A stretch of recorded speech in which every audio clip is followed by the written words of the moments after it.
বিঘা পথাৰ এতিয়া এই কৰো কানি এইবিলাক যদি চব একোটা একোটা খেতি হ'লহেঁতেন বাৰু কিমান ভাল লাগিলেহেঁতেন দেচোন। সৈ দৰা মাটিত কেৰা ধৰকে আণ্ডাৰ পেন সেয়া একেবাৰে এবিঘা আণ্ডাৰ পেন, এইফালে বোলে সেই এবিঘা চাৰ্টৰ খেতি, এইফালে বোলে সেই চুৱেটাৰৰ খেতি এবিঘা, আৰু এইগাল যেতিয়া পকি পকি বেলেগ বেলেগ ৰং হৈ থাকিব, এইলে পকি পকি যেতিয়া বেলেগ বেলেগ ৰং হৈ থাকিব, চুৱেটাৰৰ ৰং কেৰা আণ্ডাৰ পেনৰ ৰং হালধীয়া বেঙুনীয়া ফুটফুটীয়া, বা এইবিলাক কম গুটি আহিব নে চাগে। চব বাহিৰৰ পৰা আহিব গুটি, ছিংগাপুৰ কালকাতা কেৰেলা এইবিলাকৰ পৰা আহিব এইবিলাক গুটি। কল্পনা কৰচোন এটা তহঁতে কথাবিলাক, তহঁতে এইবিলাক একো নাভাবই নহয়।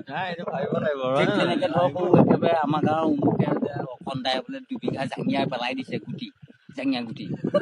আকৌ বোলে ইফালে বোলে ভাইকনে বোলে গেঞ্জি 1 বিঘা পেলাইছে, আকৌ বোলে জাঙিয়া বোলে হ'ল বোলে সেয়া গুটি সাৰ কমিল, কিছুমান আকৌ নতুনকে পেলাব লাগিব।